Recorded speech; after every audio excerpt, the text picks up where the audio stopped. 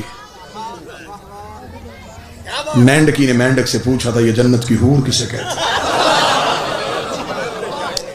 اسے چپ ہو جا دنیا کو شک مجھ پہ ہے۔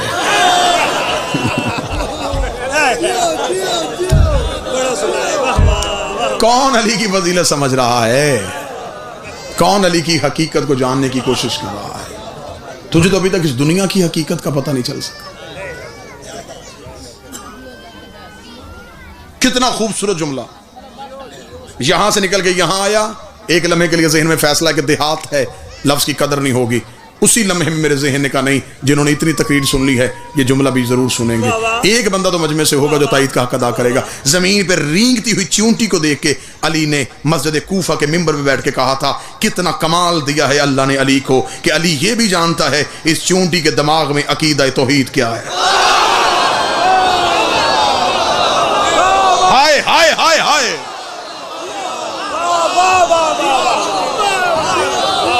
اللہ نے علی کو یہ کمال بخشا۔ میں یہ بھی جانتا ہوں اس چونٹی کے دماغ میں عقیدہ توحید کیا۔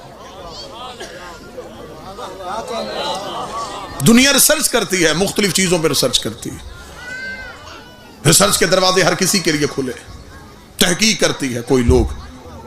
ایک شخص تھا یورپ کا رہنے والا، اس نے تحقیق اس پہ کی چونٹی پہ، کتنے سال تحقیق کی، مسلسل وہ 20 سال جنگلوں میں گھومتا رہا،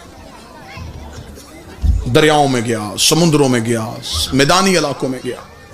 پھر اس نے ایک کتاب لکھی، دی آنٹ، چونٹی، پوری کتاب چونٹی پہ، میدان میں رہنے والی چونٹی کیسی ہوتی ہے، سمندری علاقوں کی کیسی ہوتی ہے، دریائی علاقوں کی کیسی ہوتی ہے، اس کی خوراک کتنی ہوتی ہے، ان کی نسلیں کیسے چلتی ہیں، ان کے قبیلے کتنے ہوتے ہیں۔ بہت بڑی تحقیق تھی، چھوٹی بات پہ لمبی تحقیق۔ کتاب کی تقریب رونمائی ہوئی، دنیا کے لوگ سر پکڑ کے بیٹھ گئے، بڑا ریسرچ سکولر ہے، چونٹی پہ تحقیق کرتا رہا۔ طرح جگہ جگہ سے لوگوں کے ٹیلی فون، ای میلز، میسیج آنے شروع ہو گئے۔ اسے نجف کے ایک طالب علم نے علی کا خطبہ بھیج دیا جو 1400 سال پہلے علی نے کوفے میں بیٹھ کے چونٹی پہ دیا تھا۔ اس نے جو ہی وہ خطبہ پڑھا، اس نے سر پکڑ لیا، سر پکڑ کے کہا کاش یہ خطبہ میں پہلے پڑھ لیتا، میرے 20 سال ضائع نہ ہوتے۔ میں نے 20 سال ریسرچ کر کے صرف یہ پتا کیا کہ چونٹی کی نسلیں کتنی ہیں۔ 1400 سال پہلے علی یہ بھی بتا گیا کہ چونٹی کے بدن میں رگیں کتنی ہیں۔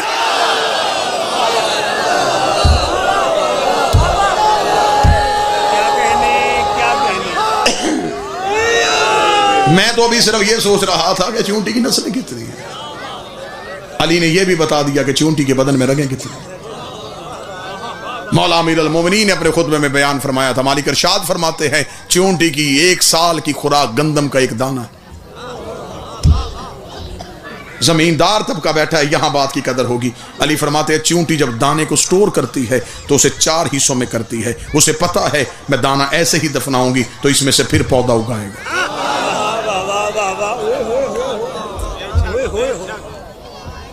علی فرماتے جب اس کی 1 سال کی خوراک پوری ہو جاتی ہے تو پھر وہ رزق کے لیے بھاگتی نہیں،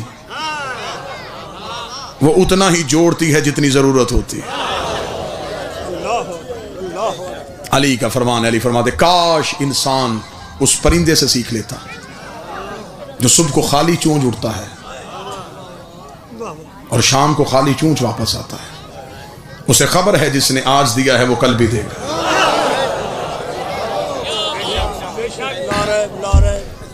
علی نے فرمایا تھا، علی فرماتے ہیں اور مولا امیر المومنین نے یہ بھی جملہ کہا تھا، موضوع سے ہٹا ہوں تو تھوڑا پریشان تو نہیں ہوا؟ بسم اللہ بسم اللہ۔ معرفت کا دروازہ کھلا تو میں نے کہا کہ یہاں سے بھی جو خیرات پڑی ہے وہ بھی اٹھائیں۔ امیر المومنین فرماتے ہیں چونٹیاں جب بھی چلتی ہیں کتار میں چلتی ہیں، ایسا ہی ہے؟ بالکل نہیں بھائی، علی فرماتے ہیں ان کے کتار میں چلنے کی وجہ کیا ہے؟ علی فرماتے ہیں کہ ہر چونٹیوں کے قبیلے میں ایک چونٹی ہوتی ہے جو ان کی سردار ہوتی ہے۔ امیر المومنین فرماتے ہیں کہ وہ چونٹیاں اپنا سردار خود نہیں چنتی، اللہ ہر خاندان میں ایک ایسی چونٹی پیدا کرتا ہے جس کے منہ میں ایک مخصوص لعاب ہوتا ہے، جو ہی وہ مخصوص لعاب والی چونٹی دنیا میں آتی ہے تو باقی چونٹیوں کو پتہ چل جاتا ہے یہ ہمارا سردار ہے۔ چونٹیاں بھی اپنا امام خود نہیں بناتی،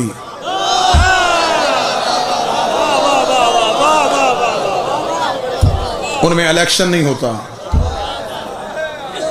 ان میں جمہوریت نہیں ہوتی، ان میں زبردستی بیعت نہیں ہوتی۔ علی فرماتا ہے جس چونٹی کے منہ میں مخصوص لعاب ہو وہ ان کی سردار ہوتی ہے، اور وہ جو چونٹیوں کی سردار ہوتی ہے علی فرماتے ہیں کہ وہ دانہ چننے کے لیے باہر نہیں نکلتا، وہ صرف اپنے گھر میں رہتا ہے، اس کے حصے کا دانہ چونٹیاں خود لے کے آتی، اسے گھر بیٹھے اس کا دانہ پہنچایا جاتا ہے۔ سطر میرے دماغ سے ابھی ذہن سے اتری ہے تو ابھی زبان سے آپ کے سماعتوں تک پہنچانے لگا ہوں۔ چونٹیاں اپنے سردار کا حق اسے گھر لا کے دیتی ہے۔ چونٹیوں کی پتہ ہے کہ خمس کسے کہتے ہیں،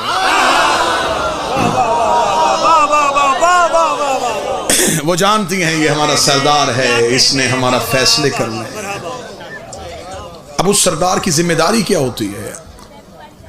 دانہ چننے وہ نہیں جاتا جب زمین پہ کوئی جگہ چونٹیوں کے رہنے کے قابل نہیں رہتی، طوفان آ جاتا ہے، بارش آ جاتی ہے، زمین کے نیچے سے پانی آ جاتا ہے، گرمی کی حدت زیادہ ہو جاتی ہے، اب نقل مکانی کرنی ہے، اب اگلی جگہ پہ اس خاندان کو جا کے بسانا ہے، یہ فیصلہ ساری چونٹیاں نہیں کرتی، پھر ساری چونٹیاں زمین میں بیٹھ جاتی، اکیلا وہ سردار گھر سے نکلتا ہے۔ ہجرت جب بھی کرتا ہے صرف سردار کرتا ہے۔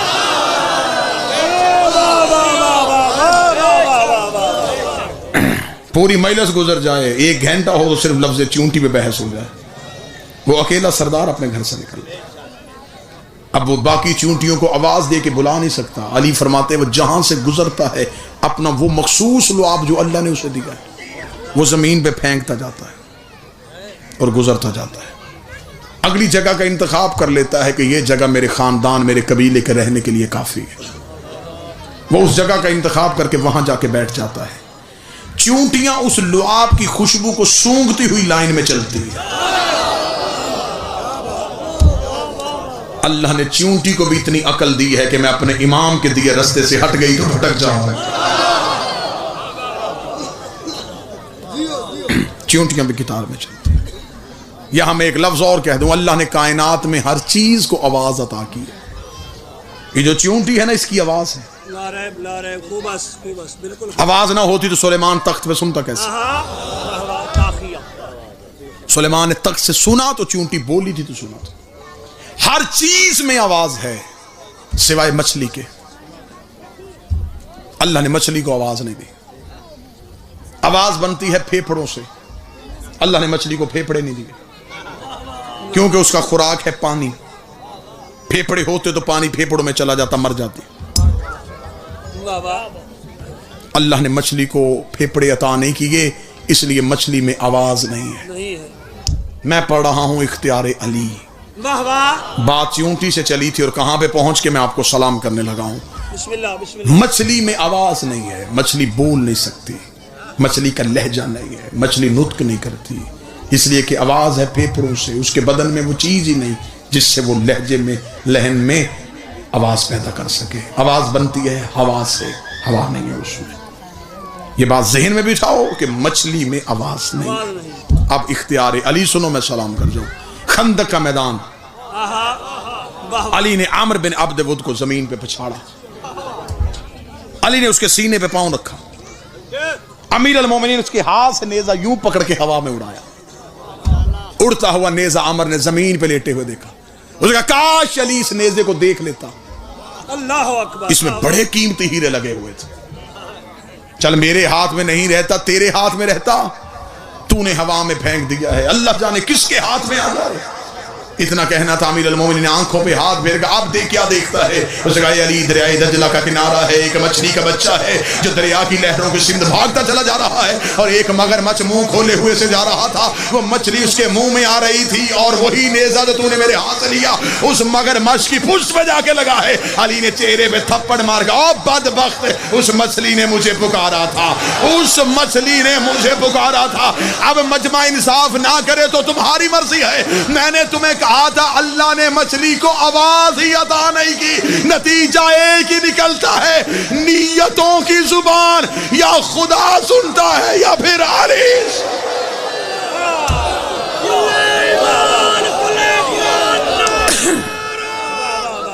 پیچھے کس نے آنا جی؟ پیچھے نیتوں کا لہجہ صرف علی۔ اختیارات علی ابھی تو دنیا کی سمجھ میں نہیں ہے۔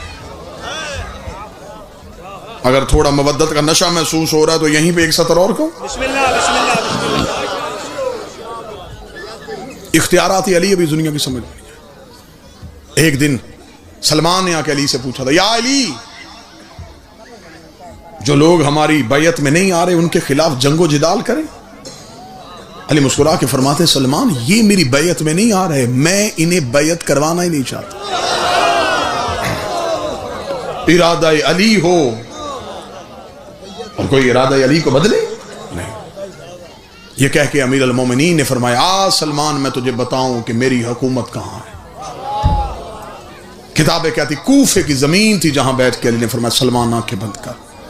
اس حدیث کو مذہب شیعہ کی کتاب میں حدیث غمامہ کہتے ہیں، بادلوں والی حدیث۔ غمامہ کہتے ہیں بادل کو، بادلوں والی حدیث۔ امیر المومنین نے آسمان کی طرف اشارہ کیا، ایک بادل کا ٹکڑا زمین پہ آ گیا۔ علیہ سلمان کا ہاتھ پکڑ کے اس بادل کے ٹکڑے پہ پاؤں کر، بادل پہ سلیمان کو کھڑا کر کے علی نے فرمایا آنکھ بند کر۔ سلمان نے آنکھ بند کی، آنکھ کھولی، یقوت کی دنیا ہے،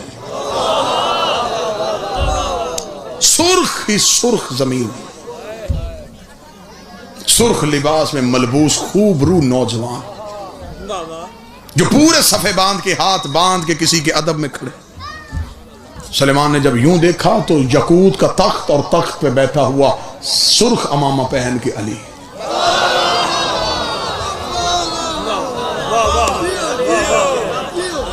سلمان نے ابھی یوں ہی علی کو تخت کی طرف دیکھا، علی کی بات ہے آنکھیں بند کر۔ سلمان نے آنکھیں بند کی، زمرد کی زمین، سبز لباس میں لوگ، زمرد کی کائنات، تخت اور تخت پہ سبز امامہ پہن کے علی دیکھ رہا تھا۔ یا فرمایا آنکھیں بند کر، آنکھیں بند کی، پھر آنکھیں کھولی، چاندی کی زمین، سفید لباس میں ملبوس لوگ، چاندی کا تخت اور تخت پہ سفید امامہ پہن کے علی۔ 18,000 عالمین میں علی لے کے چلے گئے۔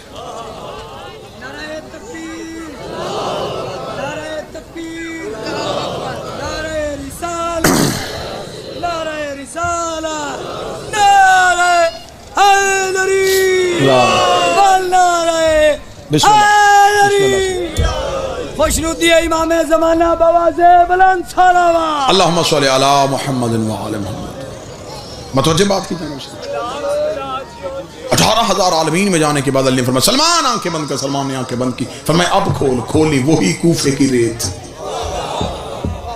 وہی منبر پہ علی۔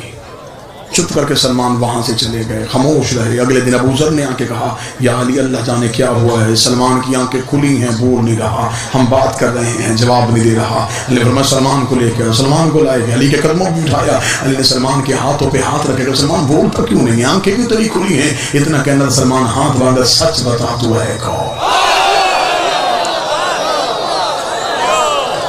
مالک تو ہے کون؟ امام کی فرمائی، اے سلمان مجھے سمجھنے کے لیے یا محمد ہونا چاہیے یا خدا ہونا چاہیے، اسے سمجھنے کے لیے یا مصطفیٰ ہونا چاہیے یا مرتضیٰ ہونا چاہیے۔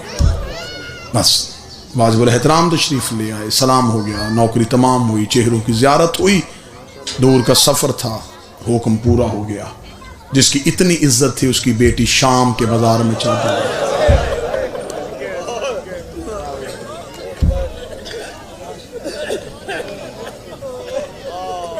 اب مجھے سر پہ قرآن رکھ کے بتاؤ، مل گئی چادر؟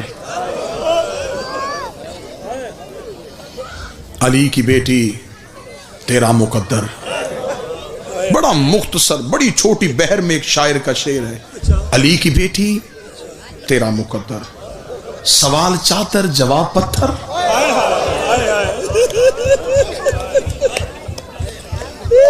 نہیں دینی تھی چادر، کہہ دیتے نہیں دے سکتے، کیا چادر کے سوال کے جواب میں پتھر آنا چاہیے تھا؟ با خدا میں ممبر پہ کھڑا ہوں، غیر سید ہوں، حیثیت سے واقف ہوں۔ لوگ کہتے ہیں کہ سخت مصائب ممبر سے پڑھا جاتا ہے، مصائب ہے ہی سخت، مصائب نرم ہوتا تو سجاد کا جگر نہ پھٹتا۔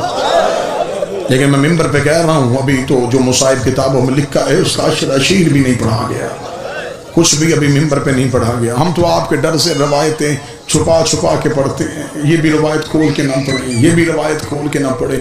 مہمان ہو تمہارا شبیر کا ذاکر ہو، میری بات پہ یقین کرنا، ابھی تک شام کا بازار نہیں پڑھا گیا، ابھی تک نہیں بتایا گیا کہ علی کی بیٹیاں کیسے گزری ہیں۔ سر پہ قرآن رکھ کے بتاؤ، جس سجاد نے اکبر کی برچھی برداشت کر لی تھی، کچھ نہ کچھ تو شام میں ہوا ہے نا جو سجاد کا جگر پھٹ گیا ہے۔ جب واپس آ کے پوچھا گیا تھا مولا شام میں سب سے زیادہ مصیبت کب آئی، سجاد رو کے کہتے مجھے وہ لمحہ نہیں بھولتا جب پچھلے بدماش رک نہیں رہے تھے، اگلے رستہ نہیں دے رہے تھے۔ سجاد کہتے یہ وہی مقام تھا جب میری ماں زمین میں بیٹھ گئی، رو کے کہتی سجاد اب مجھ سے چلا نہیں جا رہا، سجاد اب بھیڑ زیادہ ہو گئی ہے، جو ہاتھ اٹھ گیا ہے ماتم کے لیے یہی ایک صدر بڑھ کے سلام کرنے لگاؤ، رکھ میرے سر پہ قرآن۔ شام کے بازار کا ماحول کیا تھا، اس ملاؤں نے 3000 ناچنے والی عورت کو شام کے بازار میں کھڑا کیا ہوا تھا۔ جب یہ فاحشہ عورتیں شام کے بازار میں آئی، انہوں نے یزید کو پیغام بھیجا کہ تیرے حکم کے مطابق ہم آ تو گئی تھی لیکن بازار کا ماحول ہمارے کھڑے ہونے کے لائق نہیں ہے، بازار میں بھیڑ زیادہ ہو گئی ہے، ہم اپنے گھروں کی چھتوں پہ جاتی ہیں، تو علی کی بیٹیوں کو ہماری گلیوں سے گزار۔ شام کی آوارہ عورتیں مکانوں کی چھتوں پہ چلی گئی، اور جس کی ماں کا جنازہ آدھی رات کو اٹھا تھا وہ کبھی اس بازار کبھی اس بازار رو رو کے کہتی رہی عباس آنکھیں کھول، میرے سر پہ ردان